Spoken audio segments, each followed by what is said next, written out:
Thank you, Shahid Siddiqui साहब for having me.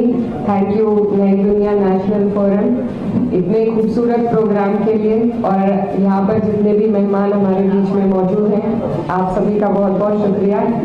मुझे बहुत फख्र महसूस हो रहा है कि शाहिद सिद्दीकी साहब जो मेरे वालिद के अजीज दोस्त हैं, उन्होंने मुझे इस लायक समझा कि इतने एस्टीम्ड पैनल में मुझे जगह दी, तो मैं दिल से उनकी शुक्रगुजार हूँ। और वो मेरी हद से ज़्यादा तारीफ करते हैं, अभी मैं उस लायक नहीं हूँ, लेकिन आपके हौसले अफजाई के लिए मैं आपका दिल से शुक्रिया अदा करना चाहती हूँ। हमारे बीच में सलमान खुर्शीद साहब मौजूद हैं, जिनके बारे में आप सब और हम बहुत सुन चुके हैं, बहुत जानते हैं, और वो हमेशा से एक रोल मॉडल रहे हैं, न सिर्फ मैं कहना चाहती हूँ मुसलमानों के लिए, पर पूरे देश के लिए। सबने, मैं एक लॉयर हूँ, तो I am very inspired by him and I have always heard him and it's wonderful to share a seat with him here, so I am very grateful for that. Manoj Jha ji, जिनको हम बहुत सुनते हैं पार्लियामेंट में और जिनसे बहुत प्रेरणा और सीखने को मिलता है, कैसे अपनी बात रखी जाए, कैसे सबकी बात रखी जाए,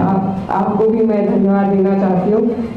हमारे बीच में राकेश सिन्हा जी मौजूद हैं, इफ्तिकार अहमद साहब और तमाम जितने भी लोग हैं, thank you so much for all joining together for this wonderful event. जो कॉन्सेप्ट नोट है उसको जब मैंने पढ़ा, and I thought what can the answer to this question be, what is the future of Muslims in India, मैंने बहुत सोचा और जहन में दो जवाब आए कि हमें जहाँ काम करने की ज़रूरत है, एक एक्सटर्नल हमारी जो रिप्रेजेंटेशन हो रही है मीडिया के माध्यम से, एक उस पर, और एक इंटरनली हम लोगों को अपने अंदर भी झांकने की ज़रूरत है, और जो कमियां हमें महसूस होती हैं उनमें अगर सबसे पहले हम पहल करें उन्हें सुधारने की, एक कौम इकट्ठा होकर सर जोड़कर जब बात करें और जो भी अपनी खामियां हैं उनको एक्सेप्ट करके आपस में हम फैसला करें कि क्या हम बेहतर कर सकते हैं, तो हमें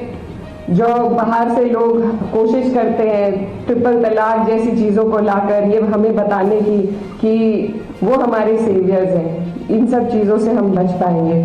दूसरा, जो हमारा एक्सटर्नल रिप्रेजेंटेशन हो रहा है, जो परसेप्शन एक बनाया जा रहा है, उसको सुधारने के लिए सबसे ज़्यादा हमें तालीम की ज़रूरत है।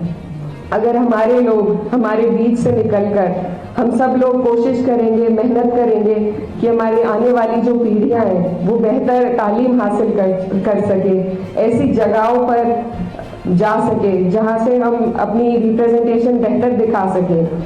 मैं आपको बताना चाहती हूँ कि जब मैं स्कूल में पढ़ती थी तो मुझसे लोग अक्सर कहते थे कि you don't look like a Muslim. मैं हमेशा सोचती थी what does that mean, how does a Muslim look like and how not to look like a Muslim. तो जब हम लोग अपनी जहनियत को दूसरों के साथ शेयर करते हैं, उनसे बात करते हैं, तो हमें महसूस होता है कि मुझ में और किसी और कम्युनिटी में कोई खास फर्क नहीं है, हम सब ने एक हिस्ट्री एक्सपीरियंस करी है, हम एक मुल्क के लोग हैं, हमारी समस्याएं एक हैं।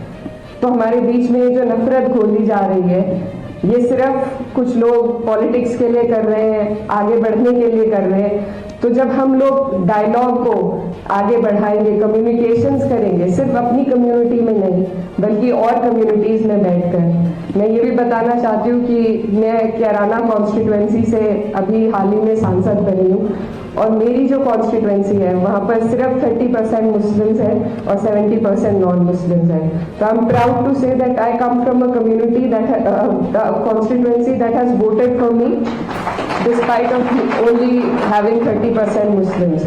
तो मेरी पहल रही, मुझे बहुत लोगों ने कैंपेन के दौरान बोला कि आपको कम से कम 1.5 लाख नॉन मुस्लिम वोट चाहिए, एंड इट्स इम्पॉसिबल कि आपको इतने वोट मिल जाएंगे। लेकिन मैं सब जगह पहुंची, हर कम्युनिटी में पहुंची, इतनी दीवारें खड़ी कर रखी है हमने, लेकिन वो दीवारें असल में हमारे बीच नहीं है। ज़रूरत है तो सिर्फ एक समझ और सहज के साथ डायलॉग को इनिशिएट करने की। एंड आई थिंक मीडिया में और जो लोग कुछ जहर बोलने का काम कर रहे हैं, उनकी कोशिश है हमें एक्सक्लूड करने की, सोसाइटी से, तरक्की से, आगे बढ़ने से एक्सक्लूड किया जा रहा है मुस्लिम्स को। और हम खुद भी फिर अपने आप को इतना नीचे महसूस करने लग जाते हैं कि हम घेटोआइजेशन का एक हिस्सा बनते जा रहे हैं। हम खुद अपने आप को संकोच में आ जाते हैं और रोक लेते हैं दूसरे लोगों से बात करने में, उनसे डायलॉग इनिशिएट करने में। और मैंने ये बहुत हाल फिलहाल महसूस किया है कि जो हालात चल रहे हैं, जो हम रोज किस्से सुन रहे हैं मीडिया में, जो जितने क्राइम बढ़ रहे हैं, उससे हमारे अंदर भी एक असहजता महसूस हो रही है सभी लोगों को, और लोग अंदर ही अंदर अपनी ही कम्युनिटी में बस कर रहना चाह रहे हैं। लेकिन यही है वो चीज जिसे हमें रोकना होगा। हमें ढीठ बनना पड़ेगा, और ढीठ बनकर हमें हर वो जगह में अपनी जगह ऑक्यूपाई करनी पड़ेगी जहां से हम अपने कौम की, अपनी कम्युनिटी के एक बेहतर रिप्रेजेंटेशन दे सके। As a parliamentarian, I strive to raise the voice for people of all the communities, and that is also what we need. That is something that when we have such discussions we don't do. We don't need to only talk about the Muslims, we need to talk about everybody. And in these circles, in such circles especially, if I only talk about my community, then that is me being very selfish on my part. So if we expect selflessness, we need to do selfless things first. तो हमें सिर्फ अपनी नहीं, अपने जैसों की, हर उस व्यक्ति की आवाज उठानी पड़ेगी, क्योंकि यही हमारे देश की गंगा जमुनी तहजीब है, जो एक तरफ से जिस पर वार हो रहा है और हम भी कहीं ना कहीं उसका शिकार होकर सिर्फ अपनी बात करने लगे हैं। तो हम सबको, ऐसे लोगों को जोड़ना पड़ेगा जो इस गंगा जमुनी तहजीब की हिफाजत करना चाहते हैं, और हम सबको एक दूसरे के लिए आवाज उठानी पड़ेगी। I think that is what the future holds for us, and if we move in this direction, I think it will be a better future. So, and we have people amongst ourselves here जो हर जात, बिरादरी और धर्म की जो boundaries है उनको लांग कर यहाँ पर मौजूद है। और ऐसा हमने कई चीजों में देखा है। जब CAA NRC की प्रोटेस्ट हुई थी, तो I think more than Muslims there were other communities who had come forward to support us. So we need to stand for each other, we need to look within ourselves and do better for our community, and then to stand for other communities. I think only then can we provide a better future, not just for Muslims but for everybody in the country. Thank you so much.